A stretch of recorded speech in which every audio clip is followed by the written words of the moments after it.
남았을 때 그물에 걸리지 않는 바람처럼 자유로운 영혼 제락모의 한도인 저녁 시간에 인사드립니다. 오늘 이 시간은 서론이 좀 길어야 되겠네요. 나는 2014년도에 10년 전이네요. 뇌경색으로 뇌수술을 받고 저 재활 중입니다. 그래서 거동도 좀 불편하고 좀 혼자서 생활하기 불편한 점이 있었는데, 우리나라에 참 좋은 제도가 있어가지고 요양병원하고 달리 노인 주간 보호센터라는 게 있습니다. 거동이 불편한 노인들을 자식들한테 맡기기에 부담이 되니까 정부가 좀 책임을 나눠 갖는 그런 제도인데요. 그런 노인들 대상으로 아침에 집에까지 가서 모시고 오고, 그 노인 주간 보호센터로 모시고 오고, 그리고 아침, 점심, 저녁 세 끼를 제공합니다. 그리고 저녁 마치고는 집에까지 모시다 드리는 이런 제도가 있습니다. 그렇죠. 22년도에 제가 우리 딸이 강제로 하다시피 해가지고 노인복지센터에 들어갔다가 너무 내 생활 방식하고 맞지 않아가지고 좀 다툼이 있어가지고 쫓겨났습니다. 쫓겨나왔는데, 그래 노인 복지센터도 다니고 장애인 복지센터에도 가고 하면 시간을 보내고 있었는데, 누군가가 이제 여름에 8월달에 장애인 복지센터 2주간 휴가를 가더라고요. 그러니까 2주간 장애인 복지센터 시간을 보낼 수가 없게 됐어. 그래가지고 어떻게 이 더운 여름에 어떻게 하나 하고 있었는데, 누군가가 시내에 있는 노인 주간 보호센터에 자기가 거기 있는데 거기 나와보라는 거예요. 그래가지고 어차피 쉬는 공간도 그러니까 한번 가봤습니다. 가보니까 참 내한테는 좋더라고요. 내가 시내에 볼 일 한 보러 나가려면 버스를 타고 다니는 게 상당히 불편한데요. 이거 출퇴근 시기 주지, 밥 세끼 주지, 또 시내 볼 일 있으면 또 웬만하면 시간 맞춰가지고 시중 들어주지. 참 좋았습니다. 이거 노인들, 내가 참 노인이라고 지칭하려니까 참 부끄럽습니다만, 노인들 혼자 있으면요, 몸이 거동한 사람은 귀찮아서 안 먹게 됩니다. 끼니를 잘 안 먹게 됩니다. 여러분, 귀찮은 게 얼마나 귀찮으냐면요, 내가 뇌 수술을 받고 병원에 중환자실에서 일반 병실을 옮겼는데, 자꾸 뇌 수술까지 했고 이러니까 앞날 가능성은 안 보이고 자꾸 우울증 같은 게 증상이 오더라고요.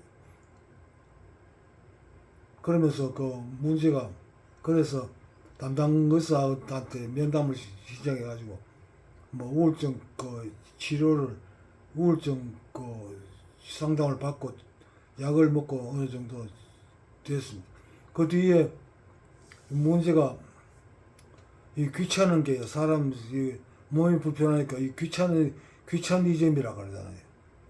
이게 나오는데,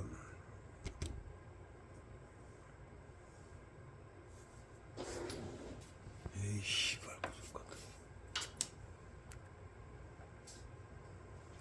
아침에 이제 잠을 깨면요, 눈 뜨기가 싫은 거예요.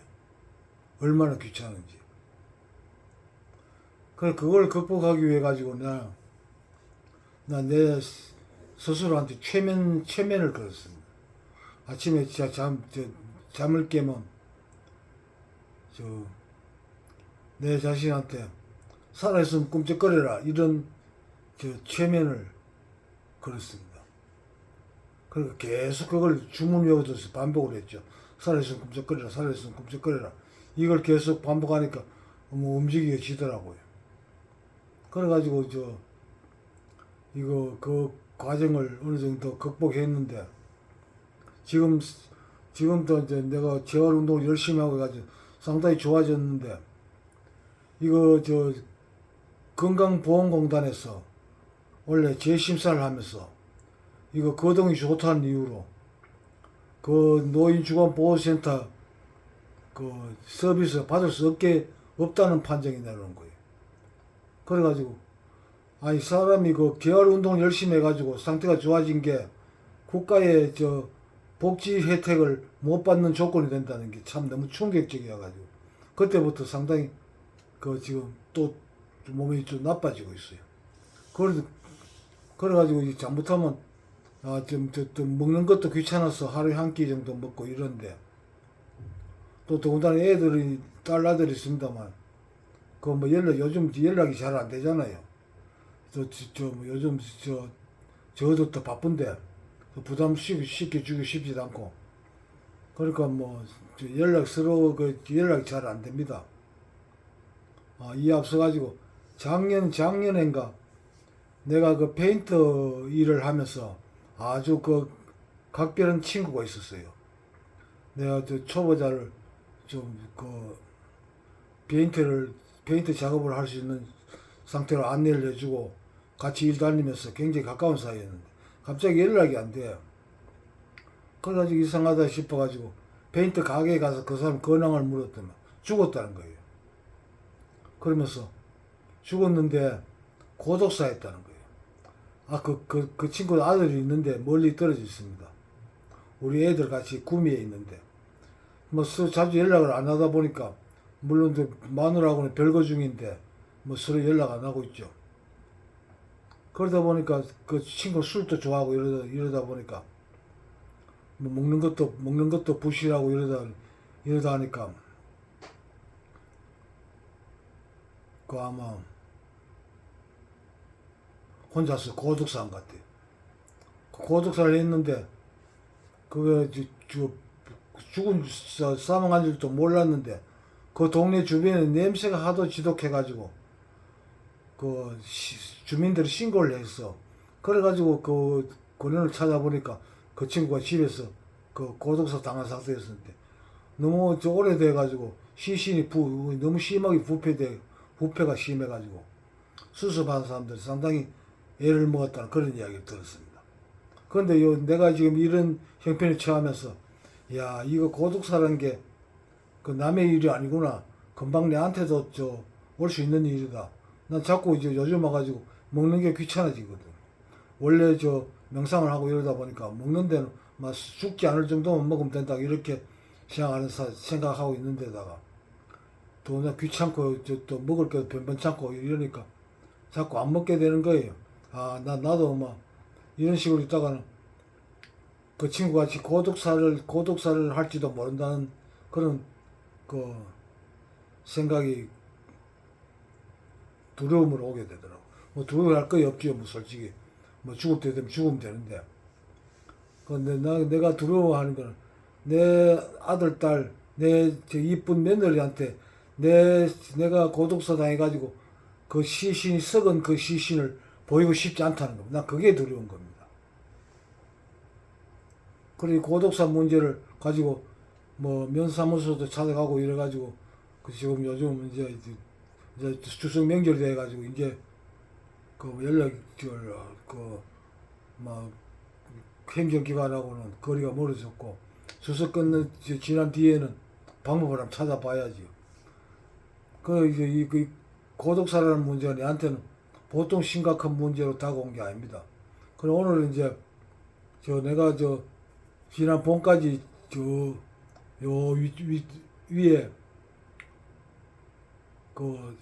저수지가 제법 큰 저수지가 있는데 거기에서 낚시를 하면서 시간을 보냈었는데 거기 뭐 텐트도 치고 이러다 보니까 짐이 상당히 됐었어요.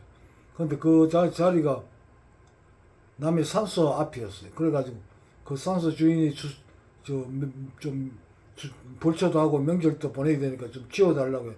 내가 몸이 불편해서 못 간다. 그러니까 좀 치워놓고 해라 했더니 알았다. 그러니까 어떻게 치워놨나 해서 오늘 날씨도 좀 시원하고 해서 그 뭐 꼭 필요한 건 좀 챙겨와야 되겠다 싶어서 내 캐리어를 가지고 끌고 거기 갔었습니다. 가가지고 가는 중에 지금 사진에 보시다시피 이 능구렁이가 도로에 이렇게 있는 거예요. 난 살아있는데 지금 사람은 누구나 뱀을 보면 그 멈칫하잖아요. 이 능구렁인데 싶어가지고 보니까 자세히 능구렁이 맞아. 그 자세히 보니까 살아있는 것 같진 않아. 지팡이를 건드려 보니까 그 움직임은 없더라고요. 그래 이리저리 움직여 보니까 아마 그 이게 뱀도 로드킬 당한 건 아니에요. 상처가 전혀 없으니까. 그래 그때 번쩍 하는 게 아하 이 뱀도 나와 비슷한 신세가 돼가지고 고독산 거구나 이런 생각이 들면서 이거 뱀의 구렁이 일이 아닌 거예요. 내 일을 같이 다가오더라고요. 그런데 오늘 이 영상을 찍게 된 이유는 이 능구렁이에 대한 그 말씀을 좀 드려볼까 합니다. 이 능구렁이 우리 속담인가 격언에 이런 말이지. 능구렁이 담 넘어가듯이 한다 이런 말도 있고 사람이 뭐 엉큼한 사람을 보고 능구렁이 같다 그러죠. 그 사실 이 능구렁이는 굉장히 동작이 둔합니다. 느릿느릿 바쁜 게 전혀 없습니다. 꼭 내 성격 같아요. 그런데 이 담을 넘어가면 그 느린 그 동작으로도 담을 어떻게든 시간이 걸리더라도 그 능구렁이가 느릿느릿하게 해가지고 담을 넘어갑니다. 담을 또 잘 타요. 구렁이가 담을 잘 타고 그러잖아요. 그리고 능구렁이는 여름에 장마철 되면 그러면 지금 들으는 말씀 확실한 근거는 없는 겁니다. 능구렁이가 웁니다. 그 황소 울음소리를 내면서 이 작은 체구에서 어떻게 그런 황소 같은 그런 그 울음이 나올 수 있는지 난 그게 이해가 안 가요. 그거 아마 그런데 이게 작년인가 그 유튜브에 보니까 중국의 어느 동네에 그 소 울음소리가 늘 자주 나고 그래가지고 사람들이 취재하러 가가지고 그 별로 아는 사람이 마땅히 바로 시원한 대답을 해준 사람이 없으니까 동네 노인들한테 노인들이 인터뷰하는 장면이 나오는데 인터뷰하면 아마 그 능구렁이가 우는 소리다라고 그런 식으로 인터뷰하는 내용이 나왔더라고요. 실제로 나는 시내에서 천북면 시골로 이사오면 7살 때 이사오면서 산골짜기 독가촌으로 이사를 했습니다. 아주 그 사방 심리 안에는 인가가 없었습니다. 거기 있으면 그 생활하면서 어린 시절부터 나는 이 명상이란 거하고 뭐 연이 좀 있었나 봐요. 그래 있었으니까 나는 능구렁이 우는 소리를 꼭 나는 소리가 나는 장소가 있었어요. 거기 풀이 좀 우거지고 한 그런 장소인데 거기 분명히 소 우는 소리가 그쪽에서 나는데 그 소는 그 근처에 없어요. 특히 소나기 오는 날에는 장마철 되면 능구렁이 많이 울거든요. 그리고 어른들은 그걸 능구렁이 우는 소리라 그러더라고. 능구렁이 오면 비가 온다고.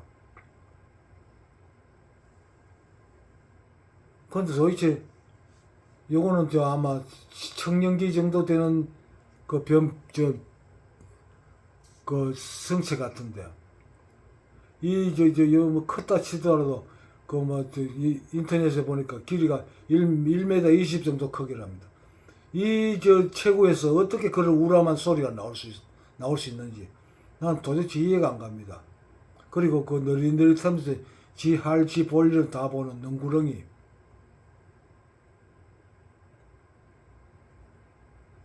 그래서 마침 그 능구렁이가 그 고독사 당한 능구렁이가 있길래 이런 영상을 한번 올려봐야 되겠다 싶어서 오늘 영상을 만들었습니다. 이 사진이 뭐 모양은 다릅니다만 조만간에 나의 시신 사진이 될 수 있을 것 같습니다. 시신의 모습의 사진이 될 수 있을 것 같습니다.